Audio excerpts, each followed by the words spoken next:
बहुत बड़े भाग होते हैं उन जीवों के जो अपने पूरे जीवन काल में एक बार भी इस मूल ज्ञान को सुन पाते हैं, और उससे भी बड़े भाग होते हैं उन जीवों के जो इस मूल ज्ञान को थोड़ा सा भी समझ पाते हैं। क्योंकि सुनना आसान है, आए बैठे घंटा 2 घंटा सुन के चले गए, लेकिन इसको समझना बहुत मुश्किल है। यह केवल उसकी समझ में आता है जिस पर परम पिता परमात्मा की दया हो, जिस पर मालिक की मोहर लगी हो, जिस पर बंदी छोड़ दयाल हो। ये केवल उसी को समझ में आता है, नहीं तो सारी उम्र भी कोई सुनता रहे सत्संग, ये समझ नहीं आ सकता। ये सत्संग ही ऐसा है क्योंकि ये गुप्त ज्ञान है, मूल ज्ञान है। मूल का मतलब होता है जड़। सारे पेड़ देख लो आप, तना दिख रहा है, टहनी दिख रही है, फल फूल पत्ते दिख रहे हैं, सब कुछ दिख रहा है। एक चीज ऐसी है जो गुप्त है, वो क्या है? जड़। तुम जड़ नहीं पहचान सकते कि कौन से पेड़ की कैसी जड़ होगी। पत्ते पहचान लोगे, फल पहचान लोगे, फूल पहचान लोगे, उसकी छाल पहचान लोगे, लेकिन जब जड़ सामने रख दी जाएगी तो तुम बिल्कुल अज्ञानी साबित हो जाओगे वहां पे। तो ये वो ज्ञान है जो गुप्त ज्ञान है। इस गुप्त ज्ञान को उजागर करने के लिए ही बड़े बड़े संतों ने अपनी भविष्यवाणियों में, अपने ग्रंथों में इसका जिक्र किया है कि एक ऐसा समय आएगा जब पूरे विश्व में ऐसा ज्ञान चलेगा जो पहले कभी नहीं सुनने को मिला होगा। उसी को गुप्त ज्ञान कहते हैं। तो ये ज्ञान कौन बताने आता है? जो अभी शंभुदास जी ने क्या बोला कि एक फरिश्ता आएगा आसमान से। क्यों बोला आसमान से? सारे तो मां के गर्भ से आ रहे हैं, ये आसमान से कौन आता है? आता है एक, उसके बारे में समझना पड़ेगा तुम्हें। कैसे आता है वो? गगन मंडल से उतरे साहिब सत्य कबीर, जलज माही पौढ़न किए दोनों दीन के पीर। वो फरिश्ता केवल कलयुग में ही नहीं, वो हर युग में आता है। सतयुग में सत सुकृत नाम से, त्रेता में मुनिंद्र नाम से, द्वापर में करुणामय नाम से, और कलयुग में कबीर नाम से आते हैं और सफेद वस्त्र धारण करते हैं। कबीर साहब के कैसे कपड़े दिखते हैं? सफेद। सफेद का मतलब क्या है? क्या मतलब है? सफेद का मतलब है निकलंक, बिल्कुल सफेद, जिसपे कोई कलंक, कोई दाग धब्बा लगा ही ना हो। ये साहिब की महिमा है कि वो जब आते हैं तो मां के गर्भ से नहीं आते, अविगत से आते हैं। अविगत संतो अविगत से चला आया, कोई मेरा भेद मर्म ना पाया। ना हम लीना गर्भ बसेरा, बालक होए दिखलाया। संतो अविगत से चला आया। वो बिना मां बाप के आते हैं संसार में, और जब जाते हैं तो बिना लाश छोड़े जाते हैं। ये आपके साथ पड़ोस में है ना मगहर, वहां पर कबीर साहब की समाधि बनी है। कितनी समाधियां हैं वहां पे? कितनी है? 2। बंदा तो एक था, 2 कैसे हो गई? एक आदमी की 2 समाधियां भी होती है क्या? क्या एक आदमी को 2 जगह जलाया जा सकता है क्या? 2 समाधियां क्यों हैं? क्योंकि दोनों दिन में झगड़ा मंड गया। मैं जलाऊंगा, मैं दफनाऊंगा। राजा बघेल कहते हम जलाएंगे, बिजली खान पठान कहता हम दफनाएंगे। कबीर साहब कहते तुम समझ नहीं पाए बेटा मुझे अभी। तो क्या कहते? अच्छा मैं कुटिया में जा रहा हूं, अब मैं शरीर छोड़ने का समय हो गया है, जाने का समय हो गया है, जिसको जो मिले ले लेना, जला लेना, दफना लेना, जो चाहो वो कर लेना। अंदर जाके लेट गए चादर ओढ़ के। जब अंदर जाके चादर ओढ़ के लेट गए तो बाहर आवाज आई आसमान से, खोलो पर्दा, है नहीं मुर्दा, मिथ्या युद्ध कर डाला। ए मूर्ख नादाना, तुमने हमें नहीं पहचाना। जब दोनों गए अंदर, चादर उठाई तो वहां क्या मिला? वहां फूल मिले, फूल। उन दोनों का झगड़ा खत्म करने के लिए फूल छोड़े, नहीं तो फूल भी नहीं छूटते। फूल छोड़े कि दोनों का झगड़ा खत्म हो जाए। आधे आधे फूल बांट लिए दोनों ने। एक ने उसी जगह पे हिंदुओं की समाधि बना दी, हिंदुओं के जैसी, और एक ने मुसलमानों के जैसी मजार बना दी। तो दोनों वहां पर आज भी विद्यमान है, जाके देखो। तो ये है कबीर साहब, ये है वो पुरुष जिसको सत्य पुरुष कहते हैं, जिसको सत्य करतार कहते हैं, जिसको सतनाम कहते हैं। इसीलिए आरती में गाते हैं जय सतनाम, जय जय सतनाम, जय गुरु बंदी छोड़ कबीर। क्योंकि सतनाम उसी सतपुरुष का गुप्त नाम है, गुप्त नाम है उसका। लेकिन उस गुप्त नाम का भेद कोई नहीं जानता, वही बताने आते हैं। और क्या छुड़वाने आते हैं? जो तुम पहले से जपते आ रहे हो, ये 52 अक्षर, निरंजन ओंकार रंकार सोहम सतनाम, सतपुरुष अकाल मूरत शब्द स्वरूपी राम, अल्लाह अल्लाह, वाहिगुरु वाहिगुरु, गॉड गॉड, जो भी नाम तुम जपते आ रहे हो उसको छुड़वा दिया जाता है। और क्या लिखाया जाता है? वो गुप्त नाम, वो सतनाम लखाया जाता है। कोटि नाम संसार में इनसे मुक्ति ना होए, गुप्त नाम सतपुरुष का पूछे बिरला कोई। तो गुप्त नाम सतपुरुष का क्या है? सतपुरुष का नाम ही सतनाम है, सतनाम है। इसीलिए बोला सतगुरु सोई सतनाम बतावे, बाकी गुरु कोई काम न आवे। अब कई लोग कह रहे हैं नहीं, सतनाम से मुक्ति नहीं होगी, आगे सार नाम सार शब्द भी लेना पड़ेगा। तो वाणी क्या होती? सतगुरु सोई सार शब्द बतावे। सतनाम क्यों बोला? सतनाम क्यों बोल दिया वहां पे? क्योंकि इन नादानों को पता ही नहीं है कि सतनाम ही परमात्मा का सच्चा नाम है। और नाम सब झूठ ही जाना, एक सतनाम सत्य कर माना। बाकी सारे नाम झूठ हैं, केवल सतनाम ही सच्चा नाम है। झूठे क्यों हैं? क्योंकि इंसान ने बनाया है, इसलिए झूठा है। इंसान के द्वारा बनाए गए नाम झूठे हैं। क्यों? क्योंकि उन नामों को लिखा भी जा सकता है और मिटाया भी जा सकता है। परमात्मा का नाम इंसान ने बनाया है, उसको लिखा भी जा सकता है, मिटाया भी जा सकता है। तो जो नाम ही मिट गया वो सच्चा कैसे हुआ? क्या बोलते हैं? एक तू सच्चा, तेरा नाम सच्चा। सच्चा वो होता है जो कभी मिट नहीं सकता, सत्य कभी मिटाया नहीं जा सकता। लेकिन जितने भी 52 अक्षरी नाम हैं, हिंदी के, पंजाबी के, उर्दू के, फारसी के, ये सब लिखे भी जाते हैं और मिटाए भी जाते हैं, समझ लो। तो इन नामों को क्या कहते हैं? 52 अक्षरी नाम। ये कैसे उत्पन्न होते हैं? जीभ से। जीभ से। तुम्हारे बच्चे की जीभ ना हो, बोल पाएगा कुछ क्या? कोई नाम बोल पाएगा क्या? नहीं बोल पाएगा।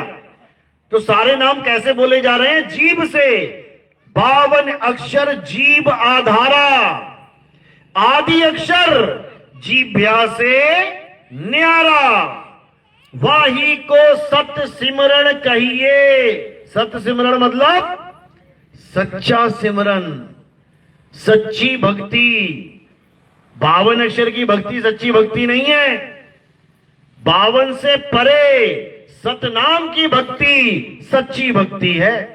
लेकिन ये भेद किसी को समझ में नहीं आता, तो सारा जन्म कहां बिता देता है? 52 अक्षरों को जपने में। अरे 52 के जंजाल में फंस गया ये संसार, और सिमरन 52 का करे कैसे लागे पार।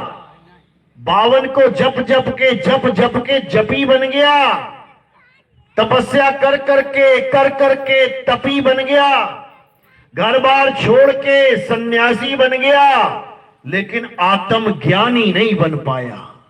आत्मज्ञानी नहीं बन पाया। और साहिब क्या समझा रहे हैं? साहिब जपी तपी की बात नहीं करते, जप तो छुड़वा देते हैं। अरे मोको कहां ढूंढे रे बंदे, मैं तो तेरे पास में, नाम है जप में, नाम है तप में, और ना एकांत निवास में। छोड़ो ये जप, छोड़ो ये तप, और क्या करो, आत्मा का ज्ञान प्राप्त करो, आत्मा का। उससे क्या होगा, कहते हैं जल में मीन प्यासी, मोहे देखत आवे हासी, आत्म ज्ञान बिना नर भटके, कभी काबा कभी काशी। कहते बिना आत्म ज्ञान के ये जीव भटकता रहता है सारी सारी उम्र। जब इंसान होता है तो कहां भटकता है, कभी मंदिर, कभी मस्जिद, कभी गुरुद्वारे, कभी चर्च, कभी कहीं कहीं। और जब इंसान चोला छूट जाता है तब कहां भटकता है, कभी नाली में, कभी जंगल में, कभी रेत में, कभी आसमान में, कभी धरती के नीचे, कभी धरती के ऊपर।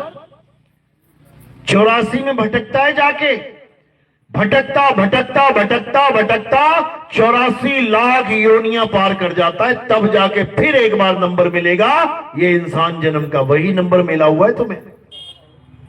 ये 84 के बाद एक जन्म मिलता है इंसान का, वो तुम्हें मिला हुआ है। अगर ये जन्म तुमने 52 अक्षरों के चक्कर में बर्बाद कर लिया तो मेरे भाई, ना तो गुरु चेले को पहचानेगा, ना चेला गुरु को। किसी कुत्ते को पकड़ के पूछो, हाँ भाई तूने गुरु धारण किया था क्या, कहां है तेरा गुरु, बता देगा वो क्या? कोई नहीं बता पाए। गुरु के सामने चेला बकरा बन के आ जाएगा, गुरु नहीं पहचान पाएगा ये कौन है, ऐसी दुर्दशा हो जाएगी। इसलिए अब 52 के जाल को समझ जाओ। 52 ही काल का जाल है, और 52 अक्षरों का नाम देने वाला काल का ही दूत बैठा है।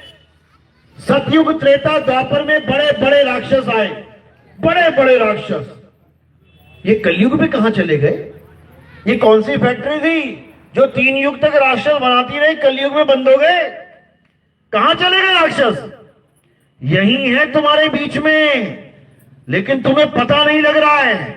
कौन है वो राक्षस? ये जितने भी 52 अक्षर का नाम देने वाले गुरु लोग हैं, यही वो राक्षस बैठे हैं तुम्हारा जन्म बर्बाद करने के लिए। कबीर साहब कहते हैं, क्या बोल रहे हैं, जो नर पड़े 52 के फेरा, सो नर जानो काल का चेहरा। जो 52 अक्षरी नाम दे के जीवों का जीवन बर्बाद कर रहे हैं, वही काल के चेले हैं। उन्हीं को राक्षस बना बना के 3 युगों में खूब मांस मदिरा खिलाता था ये काल।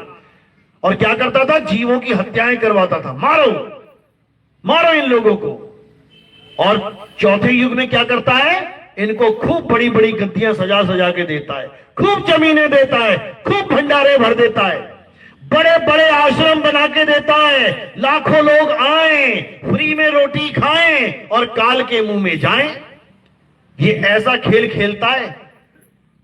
आज जितने भी गुरु तुम देखोगे, सब करोड़पति अरबपति बैठे हुए हैं, बड़े बड़े आश्रम, बड़ी बड़ी जमीनें, तुम लोगों को मजदूर बना रखा है वहां पे।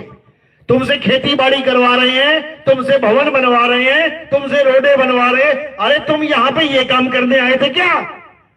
इससे अच्छा तो अपने गांव को सुधार कर लो। सारे गांव वाले मिलके एक बार गांव को स्वर्ग बना दो।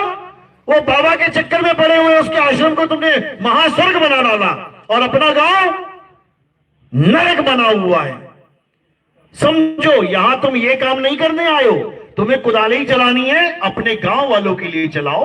तुमने पैसा ही दान देना है, अपने गांव में दान दो। एक भी बूढ़ा आदमी, एक भी बूढ़ी औरत भूखी नहीं मरनी चाहिए तुम्हारे गांव में। परमात्मा तुम्हारे साथ खड़ा हो जाएगा आके। तुमने किसको दान दे दिया? तुमने किसको खजाना भर दिया? जो बिना गाड़ियों के, बिना एसी के, बिना महलों के, बिना संगमरमर के, बिना डनलप के गद्दों के सो नहीं सकते, वो फकीर हैं क्या? वो फकीर हैं। वाणियां गाते मन लागो मेरो यार फकीरी में, और एक भी फकीर दिखा दो, 500 करोड़ से नीचे का फकीर नहीं मिलेगा तुम्हें। ये फकीर है क्या? अगर ऐसी फकीरी है तो हम लोग कम है क्या? हमें बना दो फकीर। ये सब वही काल के दूत हैं जो तुम्हारा जन्म बर्बाद करने के लिए आए हैं। कबीर साहब ने क्या बोला? जो नर पड़े बावन के फेरा, सो नर जानो काल का चेहरा, जब बावन का टूटे डोरा। तोड़वा दिए ना, और ये पकड़ा रहे हैं, ये बांध रहे हैं तुम्हें। जब बावन का टूटे डोरा, सहजे छूटे काल झगोरा, फिर नहीं आए फिर नहीं जाए, सार शब्द में रहे समाये। यानी फिर तुम्हारा आना जाना खत्म हो जाएगा, फिर तुम्हें कहीं जाने की जरूरत नहीं, सार शब्द में समाओगे। समझ लो। तो ये सब कब होगा? जब तुम्हारे जीवन में कोई गुरु आएगा। कौन सा गुरु? गुरु तो सारे लेके बैठे हैं, ये मेरा गुरु, वो तेरा गुरु, ये उसका गुरु। याद रखना, जब तुम्हारे जीवन में ऐसा गुरु आ जाए जो तुम्हारे सारे नाम, जंतर मंतर, तंत्र, पूजा पाठ, हवन यज्ञ, जितना भी तुम धार्मिक कार्य करते हो, सब छुड़वा दे, सब A to Z, तब समझना कि अब तुम्हारे यहां सही गुरु आ गया तुम्हारे जीवन में। छुड़वा दिया, अच्छी बात है। अब पकड़ाएगा क्या? अब पकड़ाएगा क्या, उसको भी समझ लो। सोई गुरु पूरा कहावे, जो दो अक्षर का भेद बतावे, एक छुड़ावे एक लखावे, तब प्राणी निज घर को जावे। यानी 52 अक्षरों का खेल, 52 अक्षर से क्या बना है? ये पूजा पाठ, हवन यज्ञ, ग्रंथ व्रंथ, ये सारा कुछ 52 अक्षरों से बना है। ये सब छुड़वा दे, कुछ नहीं करना, छोड़ दे, कोरा कागज हो जा। अब लिखेगा वो, क्या लिखेगा? एक छुड़ावे एक लखावे। क्या लिखेगा तुम्हारे कागज पे? सतनाम लिख देगा। अब ये सतनाम क्या है? कोई मंत्र नहीं है कि सतनाम लिख दिया तो अब सतनाम सतनाम जपना है। सतनाम का मतलब है सच्चा नाम। और वो सच्चा नाम क्या है? वो 52 से परे तुम्हारा निज नाम, तुम्हारा सत्य स्वरूप, तुम्हारा आत्म स्वरूप है, जीव स्वरूप नहीं। जीव स्वरूप में तो यहां भटक ही रहे हो। वो तुम्हारा आत्म स्वरूप है, तुम्हारा अजन्मा स्वरूप है, तुम्हारा अविनाशी स्वरूप है। उसको सतनाम कहते हैं। साहिब समझा रहे हैं, सत्य नाम कोई नाम नहीं, ये है आपन रूप, और जो जाने इस भेद को पावे आप स्वरूप। वो अपने स्वरूप को प्राप्त कर लेता है, वो अपने निज नाम को प्राप्त कर लेता है, 3 गुणों वाले नामों को छोड़ देता है। 3 गुणों वाले नाम कौन से हैं? जो पैदा होते हैं, जो चलते हैं और जो खत्म हो जाते हैं, उसको 3 गुणों का नाम कहते हैं। उसको 3 गुणों की भक्ति कहते हैं। कबीर साहब समझा रहे हैं, 3 गुणों की भक्ति में भूल पड़ा संसार, कहे कबीर निज नाम बिन। निज नाम, किसी और का नाम नहीं। अगर तुम्हें किसी गुरु ने किसी और का नाम जपवा दिया तो समझ लो उसने तुम्हें 3 गुणों की भक्ति में उलझा दिया। सच्चा गुरु क्या करता है? वो सारे नामों को छुड़वा के तुम्हें तुम्हारा नाम दे देता है। तुम्हारा क्या नाम है वो जानो। ये नाम नहीं, बलविंदर सलविंदर ये वाले नाम नहीं, पुष्पा कमला गीता ये वाले नाम नहीं। ये तो तुम्हें दे दिए किसी ने। जब तुम यहां दुनिया में आए, ये चोला धारण करके, शरीर धारण करके, तो तुम्हें ये नाम किसी ने दे दिए। मां ने दे दिए, पिता ने दे दिए, चाचा चाची ने दे दिए, दादा दादी ने दे दिए। लेकिन तुम्हारा असली नाम क्या है? तुम्हारा असली नाम तुम साथ लेके आए हो। तुम्हारा असली नाम तुम दुनिया में साथ लेके आए हो। बस उसी नाम का लखाव करवाना है। तुम्हारा असली नाम क्या है? सतनाम ही तुम्हारा असली नाम है। तुम्हें सतनाम का ही भेद बताना है। सतनाम का भेद जिस दिन तुमने समझ लिया, उस दिन तुम्हें पता लग जाएगा कि मैं ही सतनाम हूं। तुम्हारा असली नाम सतनाम है। बाबा तंबाकू तो मत खाओ, सत्संग में बैठे हो भाई। चलो कोई बात नहीं, नहीं पता होगा उसको। फेंको, पीछे फेंको, इसको फेंक दो। हाँ बताओ। तो क्या कह रहे हैं? सत्य नाम कोई नाम नहीं, ये है आपन रूप, और जो जाने इस भेद को पावे आप स्वरूप। अपने स्वरूप को जानना है, अपने स्वरूप को। और जैसे ही तुम्हें अपना स्वरूप मिल गया, अब क्या हुआ? अब कौन सा भाव आएगा? तो ही मोही, मोही तो ही अंतर कैसा। अब दोनों में कोई अंतर नहीं रह जाएगा, कोई अंतर नहीं। अभी अंतर है, तुम जीवात्मा हो, वो परमात्मा है, अभी अंतर है। लेकिन जब तुम्हें सच्चे साहिब की बंदगी मिल जाएगी, जब तुम सत्य भक्ति करने लग जाओगे, जब तुम्हें परमात्मा प्राप्त होगा, तब कोई अंतर नहीं रहेगा भाई। समुद्र में और गंगा नदी में अंतर है। गंगा नदी चलती है, समुद्र अचल है, दोनों में अंतर है। लेकिन जिस दिन गंगा नदी समुद्र में गिर गई, अब बताओ क्या अंतर है? अब वो भी अचल हो जाएगी, जो चलती फिरती थी वो अचल हो जाएगी। अब कोई अंतर नहीं है। यही गरीबदास जी महाराज समझा रहे हैं कि जब तक तुम्हें ऐसा गुरु मिल गया जो तुम्हें यह कह रहा है कि परमात्मा के पास चलो, परमात्मा को दर्शन करो, परमात्मा का चवर करो, परमात्मा के साथ रहो, अलग अलग, परमात्मा का घर यहां होगा, तुम्हारा घर वहां होगा, बेवकूफ बना रहा है, मूर्ख बना रहा है ये गुरु, जो ये कह रहा है कि परमात्मा के पास जाकर तुम अलग रहोगे, परमात्मा अलग रहेगा, तुम्हारी हस्ती अलग होगी, परमात्मा अलग दिखाई देगा। मूर्ख बना रहा है, मूर्ख। गरीबदास जी क्या कहते हैं? अरे कोटि तो ब्रह्मा हुए और कोट भये जगदीश, कोट भये ईश, साहिब तेरी बंदगी से ये जीव होए जगदीश। कोटि तो ब्रह्मा भये, यानी करोड़ों लोग भक्ति करके ब्रह्मा के पद को प्राप्त हो गए, इंद्र के भी पद को प्राप्त हो जाते हैं, गजेंद्र भी बन जाते हैं, ब्रह्मा भी बन जाते हैं, वो पद है, मिल गया किसी को भी। कोटि तो ब्रह्मा भये, कोटि भये ईश। कई लोग ईष्ट बन जाते हैं किसी के, जैसे हनुमान जी बन गए। हनुमान जी इष्ट देव हैं किसी के, हजारों लाखों लोगों के। शनिदेव किसी का इष्ट है क्या? बिल्कुल है, लाखों लोगों का शनिदेव की पूजा हो रही है। बाबा बालकनाथ इष्ट देव है किसी के? बिल्कुल है। तो कह रहे कोटि तो ब्रह्मा भये और कोटि भये ईश। ये गलत भक्ति कर रहे हैं, इसलिए बन रहे हैं ये लोग। गांव का कोई बाबा है, कोई नाम जप के मर गया, 108 माला फेर के उसके नाम के आगे लगा दिया, 108 बाबा गड़बड़दास। अब ले वही इष्ट बन गए सबके, उन्हीं की पूजा चल रही है। गड़बड़ कर गया पूरे जीवन में, गड़बड़ डाल गया तुम्हारे जीवन में, लेकिन गड़बड़ादास नाम रख दिया उसका, अब बाबा बन गया वो 108 महान, गलत भक्ति के कारण। कह रहे कोटि तो ब्रह्मा भये और कोटि भये ईश, साहिब तेरी बंदगी से ये जीव होए जगदीश। ऐसी बंदगी मिल जाए, ऐसी भक्ति मिल जाए कि ये जीव ही जगदीश हो जाए, तब समझना कि अब काम बन जाएगा।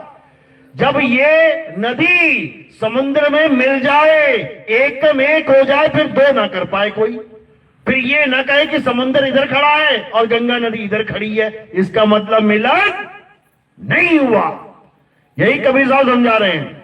कह रहे अब तो जाए चढ़े सिंहासन, मिले हैं सारंग पानी, राम कबीरा एक भय है, कोई ना सके पहचानी। जैसे दो मोमबत्तियां हैं, दोनों में आग जल रही है, दोनों को करीब ले आओ, दोनों मोमबत्तियां ऐसे जोड़ दो जरा आपस में, जहां पे आग लग रही है दोनों की आग को जोड़ दो, पहचान लोगे इसकी आग कौन सी है, उसकी कैसी है। 2 गिलास लो पानी का और एक पतीले में, एक भिगोने में डाल दो, दोनों गिलास को डाल दो एक मटके में, पहचान लोगे कौन सा गिलास कौन सा पानी था। इसी प्रकार एकम एक हो जाना ही मुक्ति है। ये 2 रह गए तो मारे गए, याद रखना इस बात को। इसीलिए कबीर साहब ने बार बार समझाया, लाली मेरे लाल की जित देखूं तित लाल, और लाली देखन मैं गई, मैं ही हो गई लाल। अब मैं क्या देखूं, मैं ही लाल हो गई, अब मैं कौन सी लाली देखूं, मैं खुद लाल हो गई। यानी भेद खत्म हो गया, परमात्मा अभेद हो जाता है, अभेद। समझ लो, तुम्हारे अंदर मालिक प्रकट हो जाता है। कहते गुरु को कीजिए दंडवत और कोटि कोटि प्रणाम, कीट न जाने भृंग को गुरु कर ले आप समान। कहते अपने समान कर लेगा बिल्कुल। जब तुम गुरु के समान ही हो गए, नदी समुद्र में गिर के किसके समान हो गई? समुद्र के। अब बताओ फिर क्या करोगे? अब कुछ नहीं करना, अब अचल हो जाना है, बात खत्म हो गई। यही गरीबदास जी समझा रहे हैं। सतगुरु के लक्षण कहूं अचल विहंगम चाल, हम अमरापुर ले गए ज्ञान शब्द सरघाल। विहंगम चाल का मतलब क्या होता है? विहंगम चाल ही वो जुगती है जिससे हर जीव को मुक्ति मिलेगी। मंत्र जप के मुक्ति नहीं मिलती है, मंत्र तंत्र सब झूठ है, इनमें ना भर में कोई, और सार शब्द जाने बिना कागा हंस ना होए। सार शब्द यानी तुम्हारा अपना स्वरूप, तुम्हारा आत्म स्वरूप, जीव स्वरूप नहीं। जीव स्वरूप तो 84 में भटक रहा है।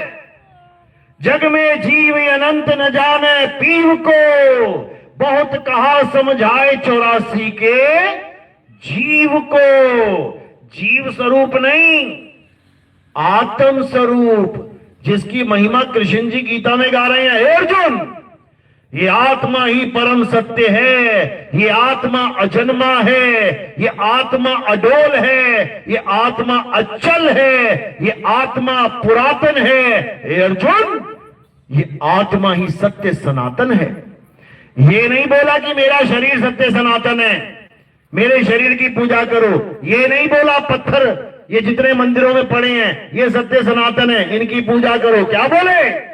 हे अर्जुन, इस आत्मा को ना तो कोई शस्त्र काट सकता है, ना आत्मा को अग्नि जला सकती है, ना आत्मा को वायु सुखा सकती है, ना आत्मा को जल भिगो सकता है। बताओ कौन सा भगवान है मंदिर में ऐसा जिसको तुम जला नहीं सकते, बुझा नहीं सकते, जिसको तुम तोड़ नहीं सकते? हथौड़ी मारो अभी टूट जाएंगे सारे भगवान, क्योंकि नकली हैं। ये नकली भगवान है। असली भगवान को हथौड़ी छोड़ो, परमाणु बम नहीं तोड़ सकता। बाबा जय गुरुदेव ने बोला था ना एक बार कि दुनिया में बच्चा ऐसा अस्त्र शस्त्र नहीं बना जो हमें मार दे। और लोग सोच रहे हैं बाबा जी की काया अमर है। काया की बात ही नहीं चल रही थी वहां पे, वो अपने स्वरूप की बात कर रहे थे कि जो मेरा स्वरूप है ये परमाणु बम भी उस स्वरूप का नाश नहीं कर सकता। समझो, बाबा जी ने कहा बेटा ये सफेद दाढ़ी है, काली दाढ़ी में आगे तो पहचान लोगे क्या? लोगों ने उस काली दाढ़ी वाले को बाबा बना दिया कि देखो बाबा जी आ गए काली दाढ़ी में दोबारा। बैठा है ना वो कोई, क्या नाम है उसका? हाँ, वो कह रहे काली दाढ़ी वाले बाबा जी। बाबा अपना स्वरूप बता रहा था तुम्हें कि इसको सत्य मत मान लेना कि आज मेरी दाढ़ी सफेद है तुम इसको मान के बैठ जाओ। अरे ये शरीर बच्चा भी था, ये शरीर काली दाढ़ी वाली भी था, ये शरीर सफेद दाढ़ी वाला भी है, और एक दिन ये शरीर नष्ट भी हो जाएगा। तुम कहीं मुझे काली और सफेद दाढ़ी वाला मत समझ लेना। मैं आत्मा हूं, वो ये समझा रहे थे। लेकिन संकेतों में संत महात्मा समझाते हैं, विवेकी समझ जाते हैं, अज्ञानी शब्दों को पकड़ के रह जाते हैं। अज्ञानी संकेत समझ ही नहीं पाते। किसी ने कहा वो, अब सबने उंगली देख ली, अब उंगली को पकड़ लिया, उंगली ही वो है, उंगली ही वो है। अब वो उंगली कहां जा रही है, इशारा कहां कर रही है, वो कोई नहीं देख पा रहा है। बात इतनी सी है। तो बाबा जय गुरुदेव ने कहा वो, सब लोगों ने फोटो खींच ली उंगली की, यही है वो। जबकि वो कहां जा रहा था इशारा, वो इशारा कहीं और जा रहा था। ये काली दाढ़ी सफेद दाढ़ी का इशारा कहीं और जा रहा था। लोगों ने काली और सफेद दाढ़ी पकड़ के बैठ गए। क्या ये काली दाढ़ी सफेद नहीं होगी क्या कभी? तो फिर सफेद हो गई, फिर बदल गई। जो बदले सो माया संतो, जो बदले सो माया, और जो कभी ना बदले वही है सत्य। और सत्य क्या है? आत्मा ही सत्य है। हे अर्जुन, जो आत्मा का ज्ञान प्राप्त कर लेते हैं, जो आत्मा में आनंदित रहते हैं, जो आत्मा में रमण करते हैं, जो अपनी आत्मा में संतुष्ट रहते हैं, जो अपनी आत्मा में तृप्त रहते हैं, उनके लिए कोई धार्मिक कर्म कर्तव्य लागू ही नहीं होता। उनको किसी मंदिर में जाने की जरूरत नहीं, उनको किसी मस्जिद में जाने की जरूरत नहीं, उनको किसी गुरुद्वारे में जाने की जरूरत नहीं, उनको किसी चर्च में जाने की जरूरत नहीं, उनको कहीं भी जाने की जरूरत नहीं, केवल अपनी आत्मा में रमण करना है। अध्याय 3 17वां श्लोक यही समझा रहा है। अध्याय 3 17वें श्लोक में यही समझाया गया है कि बाहर मुखी सारे कर्म कांड त्याग दो, देवी देवताओं की पूजा त्याग दो, हवन यज्ञ त्याग दो, तीर्थ मूर्त त्याग दो, भूया भवानी त्याग दो, लोहा पीतल कांसा पत्थर त्याग दो। भगवान लोहा पीतल कांसे पत्थर का नहीं होता। राम जी के पीतल के थे, सोने के थे या पत्थर के थे, संगमरमर के थे क्या? तुमने कैसे बना दिया? तुमने कैसे बना दिया भगवान को लोहा पीतल पत्थर? हर मंदिर में क्या पड़ा है? लोहा पीतल पत्थर। तभी रात में चोर आता है, उठा के ले जाता है। क्यों? कबाड़ में बिक जाएगा वो, इसीलिए लेके जाता है। ये थोड़ी लेके जाता कि नहीं मैं इसको अपने घर में स्थापित कर लूंगा पूजा करने के लिए। कहां जाएगा वो पीतल? बड़े बड़े घंटे उखाड़ के ले गए पीतल के, बड़े बड़े शिवलिंग पीतल के उखाड़ के ले, कहां जाएंगे वो? कबाड़ में जाएंगे। कबाड़ में बेच के दारू पी लेगा। भगवान कभी पत्थर के ना थे, ना हैं, ना होंगे। अरे भगवान वो हैं जो अहिल्या जैसी औरत जो पत्थर बन गई थी, उसको पैर लगा के, पैर छुआ के इंसान बना देते हैं। भगवान वो है जो पत्थर को इंसान बना देते हैं, और इंसान वो है जो भगवान को ही पत्थर बना देते हैं। बताओ बड़ा कौन हुआ? कौन बड़ा हो गया? ये इंसान बड़ा हो गया भगवान से। जैसे इसका मन करता है वैसा बना लेता है भगवान को। भैया पत्थर का ले आना भगवान, नहीं नहीं पीतल का लाना, नहीं नहीं चांदी का भगवान, नहीं नहीं सोने का लेके आएंगे। बताओ क्या मजाक चल रहा है ये धर्म के नाम पे। भगवान ईंट पत्थर सोना चांदी नहीं है। भगवान क्या है?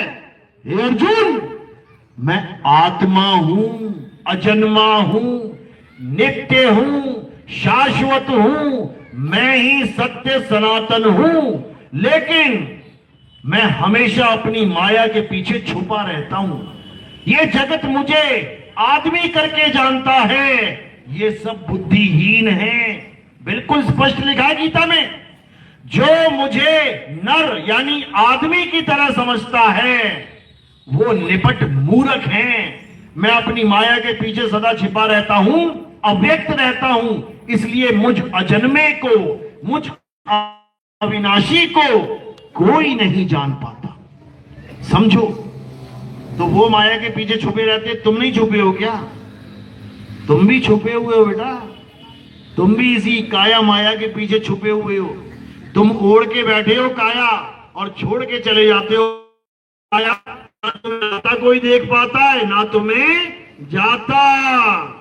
बता दो जरा, किसी ने देखा हो मेरे पिताजी शरीर छोड़ के? मैंने देखा जाते हुए।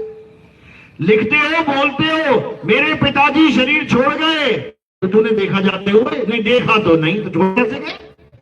कैसे छोड़ गए? तुम्हें भी कोई आता जाता नहीं देख सकता, लेकिन तुम्हें अपना ज्ञान ही नहीं है, इसलिए तुम अपने आप को काया मान के बैठे हो। तुम खुद ही अपने आप को काया मान बैठे हो। लेकिन अर्जुन को क्या समझाया जा रहा है? हे अर्जुन, तू और मैं ये शरीर नहीं है। शरीर तो हमारे कपड़े हैं। कुछ समय के लिए हमने ये कपड़े धारण किए हैं, ये कपड़ों का तो नाश हो जाएगा, लेकिन तुम और हम सदा सदा के लिए अमर हैं। ये जितने राजा महाराजा तुम्हें दिखाई दे रहे हैं, ये वैसे नहीं है जैसे तुम इन्हें देख रहे हो। 2 हाथ 2 पैर, दाढ़ी मूछ, आंख कान नाक बाल खाल हड्डी मांस, ऐसे नहीं है ये लोग। ये अजर अमर अविनाशी हैं, लेकिन कुछ समय के लिए इन्होंने ये नाशवान काया धारण कर ली है, इसलिए तुम्हें लग रहा है ये ऐसे हैं। पिताजी कैसे? अरे हमारे पिताजी बहुत काले हैं। मम्मी बहुत गोरी है।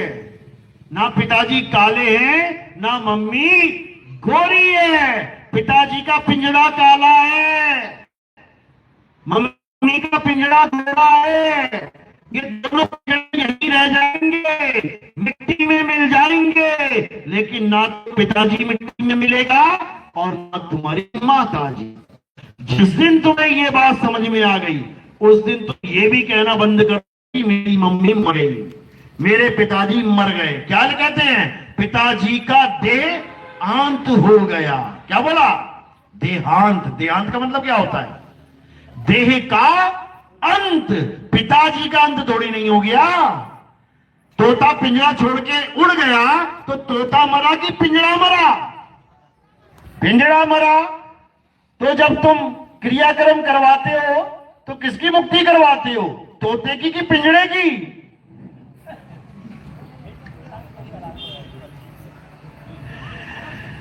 जब क्रियाक्रम करवाते हो तो किसकी मुक्ति करवा रहे हो? जो मर गया उसी की मुक्ति कराओगे ना भाई। वो तोता तो पहले ही मुक्त हो गया, तोता तो पहले ही उड़ गया, उसकी मुक्ति तुम क्या करवाओगे? वो तो पहले ही मुक्त हो गया। अब तुम पिंजरे की मुक्ति करवा रहे हो। इसके मुंह में घी डालो, इसके सिर पे बांस मारो, इसको आग लगा दो। बताओ, अरे पिंजरे के सिर में लठ मारो, चाहे पिंजरे के मुंह में तुम घी डालो, वो पिंजरा है। वो पिंजरे में घी डाल के क्या करोगे? वो तोते का कुछ बनेगा क्या पिंजरे में घी डाल के? तोता तो उड़ गया। पर यह बात किसी के समझ में नहीं आ रही है। क्यों? अज्ञान है। इसी अज्ञान का खात्मा कब होता है? जब हमारे जीवन में सतगुरु आता है। जब सतगुरु आता है तो क्या करता है? गुरुआ लोग को साइड कर देता है वो। अब ये गुरुआ क्या है? साहिब समझाते हैं। अरे गुरुआ तो घर घर फिरे, कौड़ी केर 50, अपने रूप की खबर नहीं, शिष्य करण की आस। गुरुआ वो है जो अपने स्वरूप को नहीं जानता। गुरुआ वो है जो अपने आप को आदमी या औरत या नपुंसक कोई भी शरीर मान के बैठा है, उसको गुरुआ कहते हैं। वो अपने स्वरूप को नहीं जानता। वो तुमसे अपने शरीर की फोटो लगवा के पुजवा देगा, बेटा इसकी फोटो की पूजा किया करो। अब किसकी फोटो है यहां? आदमी की। इसका मतलब गुरु अपने आप को आदमी समझ रहा है। ये गुरु अपने आप को आदमी समझ रहा है, और जो अपने आप को आदमी समझ रहा है उसे आत्मा का बोध कभी हो ही नहीं सकता। ये पहचान बता रहा हूं मैं तुम्हें। या तो बच्चा टॉफी खा ले या टॉफी का रैपर खा ले, या तो चॉकलेट खा ले या चॉकलेट का डब्बा बाहर वाला खा ले। दो ही चीजें हो सकती हैं, समझ लो। जो चॉकलेट खाएगा वो रैपर को कहां डालेगा? डस्टबिन में डाल देगा फाड़ के। और जो रैपर खा लेगा वो कभी चॉकलेट को प्राप्त कर ही नहीं सकता, उसको उसी में स्वाद आ रहा है। इसी प्रकार जो शरीर को अपना स्वरूप मान लेगा वो अपने आप को कभी आत्मा जान ही नहीं सकता। और जिसको अपना स्वरूप पता लग गया वो अपने आप को शरीर कभी मान ही नहीं सकता। अध्याय 4 35वां श्लोक यही समझा रहे हैं। हे अर्जुन, एक बार अगर तुम्हें सत्य का बोध हो जाए उसके बाद तुम कभी असत्य को प्राप्त नहीं कर सकते। लेकिन सत्य का बोध कैसे होगा?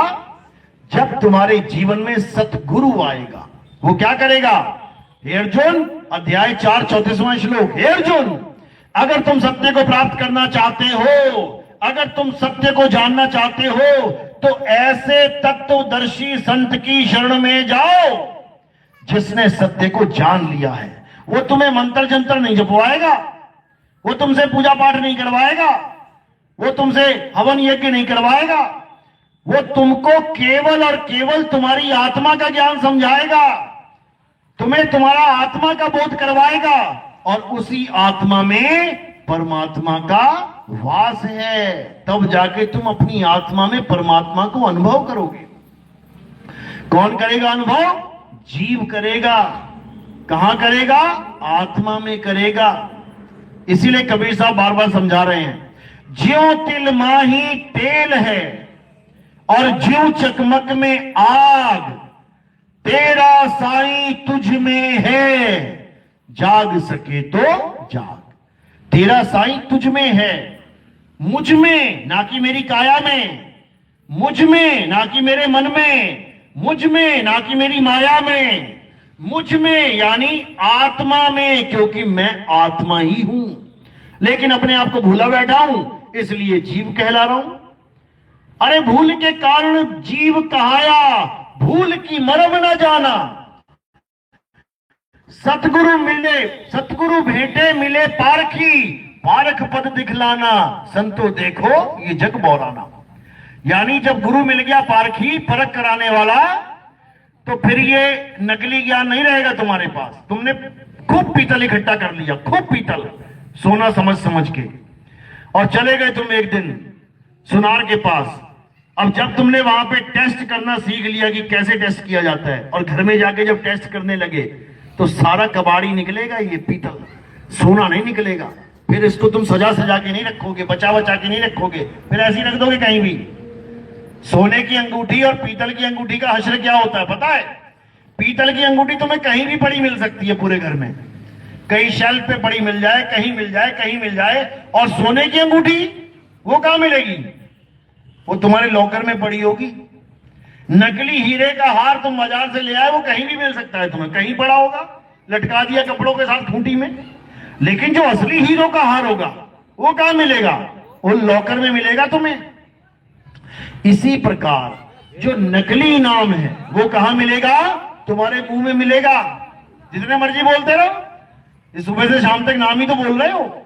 और जो असली नाम मिलेगा वो 3 लोक से न्यारा, साधो 3 लोक से न्यारा। यानी अधर द्वीप तहा गगन गुफा में है निज वस्तु सारा। वो सार वस्तु कहीं और पड़ी है और तुम्हें इन मंत्रों में उलझा दिया गया है। तो कबीर साहब यही समझा रहे हैं कि 52 के जंजाल में फंस गया ये संसार। अब 52 को त्यागना है और अपनी सार वस्तु को जानना है। मेरी सार वस्तु कहां है? वो कहां पड़ी है? वो अदर द्वीप में है। वो जब भेद मिलेगा गुरु से वो तब समझ में आएगा।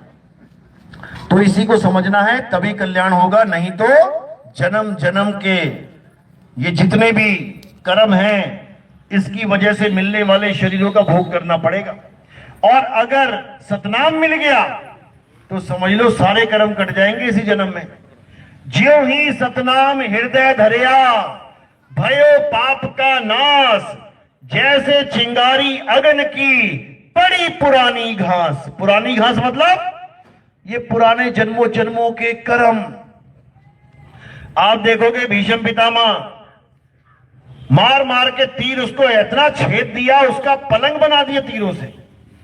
अब वो दृष्टि घुमा रहा है अपनी पीछे, कह रहा है 100 जन्म याद आ गए मुझे। 100 जन्म तक मैंने देख लिया पीछे घूम के, एक भी ऐसा पाप नहीं किया कि मुझे इतनी कड़ी सजा मिले। तुम तो पिछला जन्म नहीं जानते क्या करके आए हो। वो 100 जन्म घूम गया पीछे, बुला लिया कृष्ण जी को, आ जाओ। क्यों? क्योंकि उसको पता है कि इस दुनिया का कानून क्या है। इस दुनिया का कानून क्या है? इस दुनिया का कानून क्या है? देश का कानून पता है? जिस देश में हम रहते हैं हमें उसी का कानून नहीं पता तो क्या होगा? जुर्माने पे जुर्माने लगेंगे। मैं जाता हूं विदेशों में, कभी जापान गया, कभी चाइना गया, कभी सिंगापुर, मलेशिया, कभी दुबई, कभी अरब देश में चले गए, कभी कहीं। सबसे पहले क्या करते हैं पता है? एयरपोर्ट पे उतरने से पहले क्या करते हैं? पहले कानून देखते हैं मोबाइल में, इस देश में क्या क्या मना है। अगर तुमने उसमें से एक भी काम कर दिया ना तो सारी उम्र सड़ जाओगे जेल में। उस देश में फ्लाइट चढ़ने से पहले पूरी लिस्ट देखते हैं, इस देश में क्या कर सकते हो, क्या नहीं कर सकते हो। यहां तुम थूक देते ना स्टेशन पे, अगर तुमने मलेशिया में थूक दिया, पता कितना जुर्माना है? 20 लाख रुपया जुर्माना है। तुम्हारे जन्मों जन्मों के थूक सूख जाएंगे, थूकते थूकते। इंडिया में 20 लाख जुर्माना है, क्या कर लोगे? एक तुमने बत्ती क्रॉस कर दी ना वहां कार चलाते हुए गलती से, 10-10 लाख रुपया जुर्माना है, तुम्हारा जन्म बीत जाएगा वहां पे। तो जब भी हम किसी देश में जाते हैं तो हमें वहां के नियम पता होने चाहिए, क्योंकि वहां हमारे देश का कानून नहीं। हम तो अपने देश का कानून नहीं मानते, हम अपने देश के कानून तोड़ते, क्योंकि पता है 500 की पत्ती है जेब में, हो जाएगा सेटिंग, सारी हो जाएगी। वहां ना होती सेटिंग। वहां तुम्हें ही सेट कर देंगे। तो जब हम किसी देश में जाते हैं तो उससे पहले उसके कानून जानते हैं। तुम भी इस देश में आए हो, क्या कानून है इस देश का? सिंपल सा कानून है, और वो कानून सबके ऊपर लागू है। ऐसा नहीं है कि केवल इंसानों पे है, देवताओं पे नहीं है, या भगवान पे नहीं है। कौन सा कानून है बोलो? हैं? एक भी नहीं जानता। बड़ी गलत जगह आ गए हो भाई तुम लोग। इस देश का क्या कानून है? जो करोगे सो भरोगे। अब ये सब पे लागू होता है। इसमें ये नहीं है कि भगवान जी मेरे कर्म काट देना, मेरा ऐसा कर देना। वो कहता मेरे खुद ना कट रहे, तेरे कहां से काटूं? अरे मेरे खुद नहीं कट रहे हैं। मैंने बाली को मार दिया तीर से छुप के, ले जी बाली मुझे आगे मार रहा है, मैं तेरे कहां से काट दूं कर्म? मेरे कर्म ना कट रहे यहां पे। 14 साल का वनवास मुझे काटना पड़ गया, तेरे वनवास कहां से काट दूंगा मैं? नारद के साथ मजाक कर दिया स्त्री के लिए। अरे मुझे अपनी स्त्री के लिए भुगतना पड़ गया, मेरी स्त्री ले गया उठा के रावण। स्त्री के लिए नारद को तड़पाया, मुझे अपनी स्त्री के लिए तड़पना पड़ गया। मैं तेरे पाप कहां से नाश कर दूंगा भाई? कोई कुछ नहीं कर सकता इस दुनिया में। इस दुनिया में जो आ गया वो करेगा भरेगा। कौन बचा सकता है इससे हमें? केवल सतनाम, केवल सतनाम बचा सकता है। ज्यों ही सतनाम हृदय धरे और भय पाप का नाश।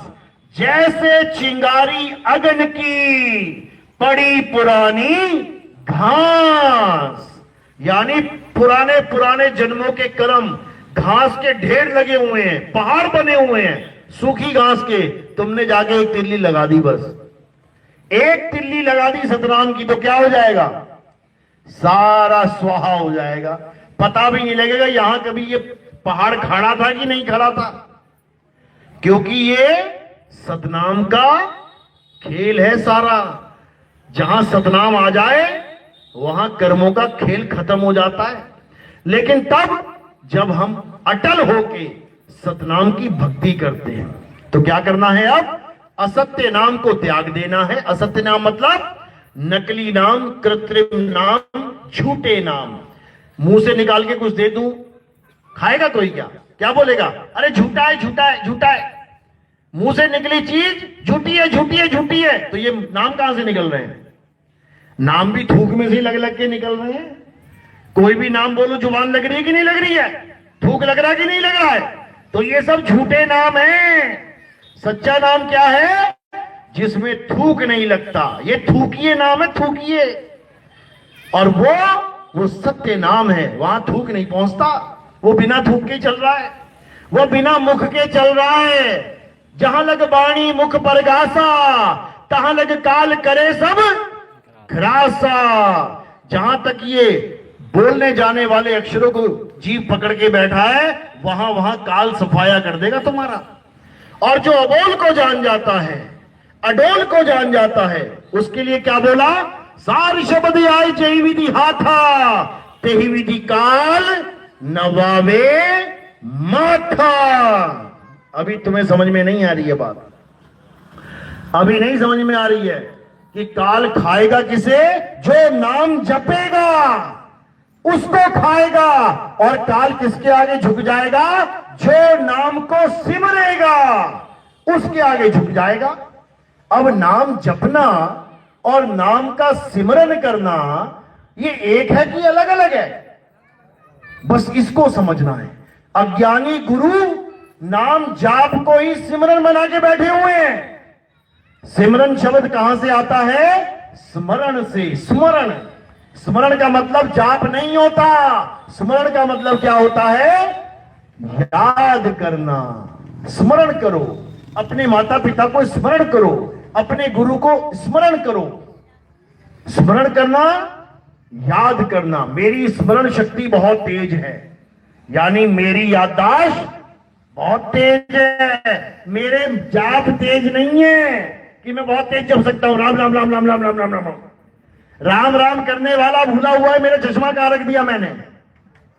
राम ना चश्मा उसका ढूंढ पा रहा है।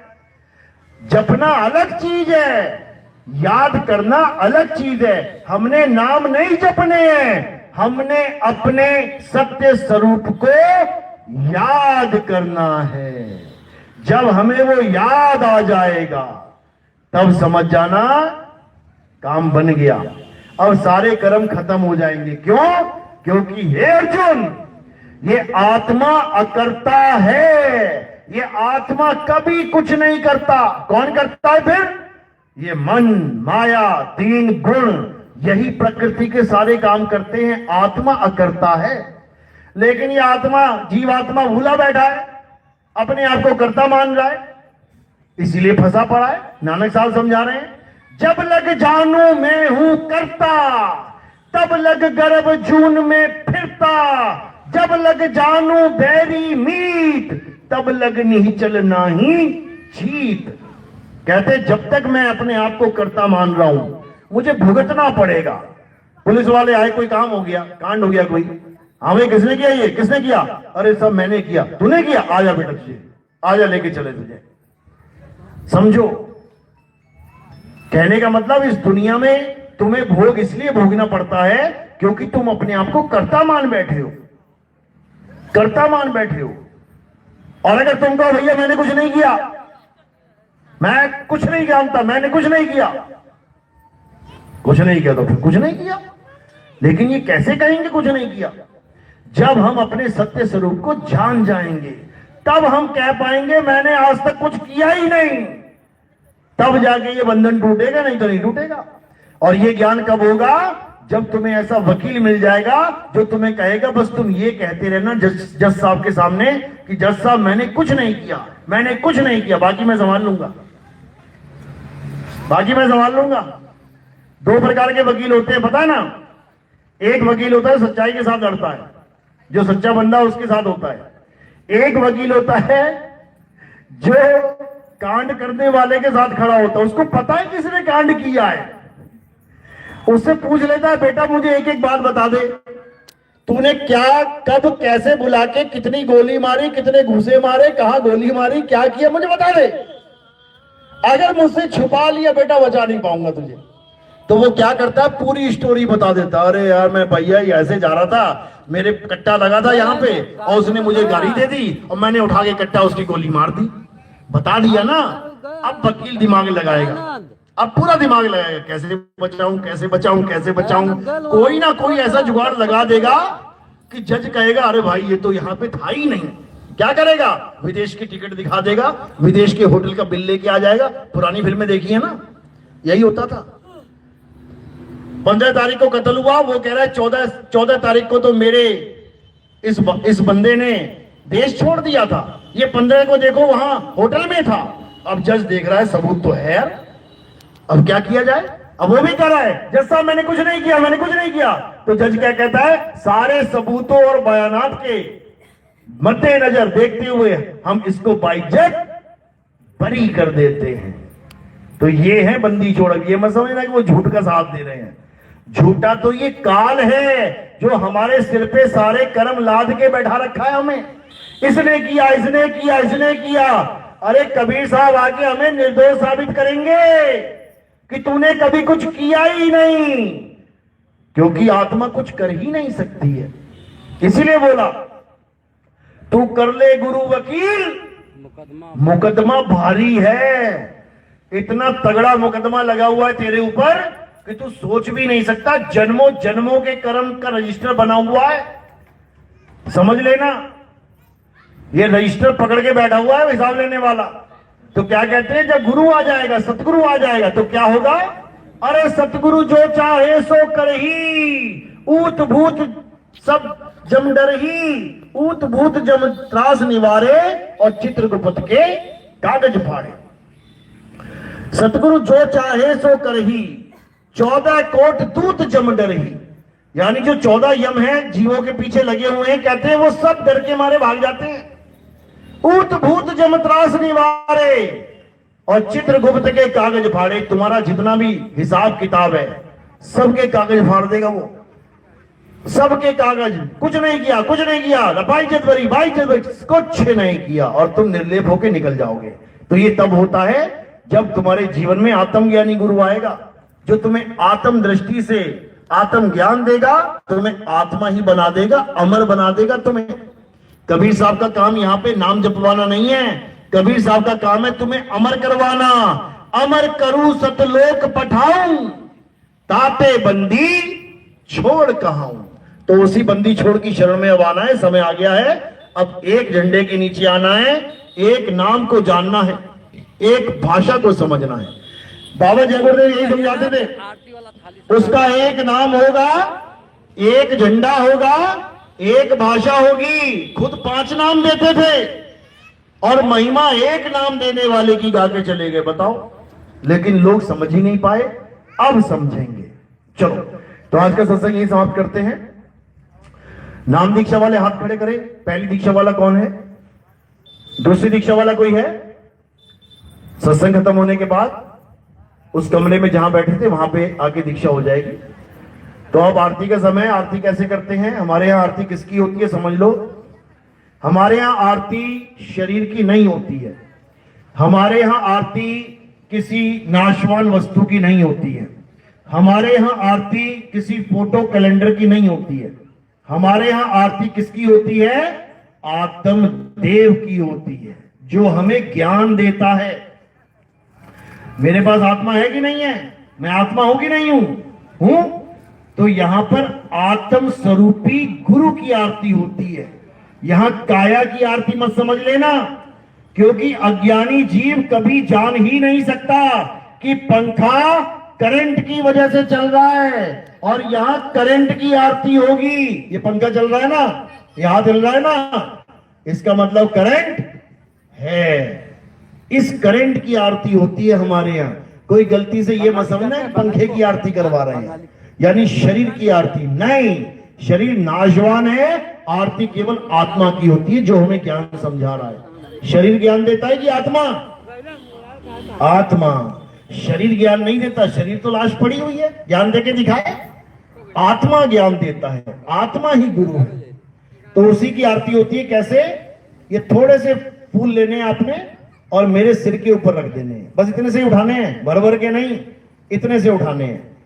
जब सिर पे रख दोगे यहाँ पे, तो ये फूल कहां समर्पित हो जाते हैं? हमारा जो शरीर है, अंगूठे से लेके सिर की चोटी तक, ये सब नाशवान है। हमने फूल कहां समर्पित किए? नाशवान शरीर से परे। जब नाशवान शरीर से परे समर्पित कर दिए, तो ये आत्मा के चरणों में समर्पित हो जाते हैं। तो आत्मदेव की आरती होगी। और जो भगत प्रचार प्रसार में कुछ योगदान करना चाहेगा, उसका नियम क्या है? वो केवल और केवल चरणों में ही रखना होता है। माया का स्थान संतों के चरणों में है और फूलों का स्थान संतों के शरीर के सिर के ऊपर है। चलो, तो आज का सत्संग यही समाप्त करते हैं। बोलिए परमपिता परमात्मा की, सदगुरु बंदी छोड़ कबीर साहेब की, सभी संतों की, सभी भक्तों की, सदगुरु मदनपति साहेब की, दीवान जवाहरपति साहेब की, सदगुरु धूलमपति साहेब की, सदगुरु विराटपति साहेब की, करीनापुर धाम की, सभी संतों की, सकल हंस को बंदगी साहेब, बंदगी सतनाम। चैनल का नाम बता दिए। हमारा जो चैनल है वो कहत कबीर सुनो भाई साधो नितिन दास।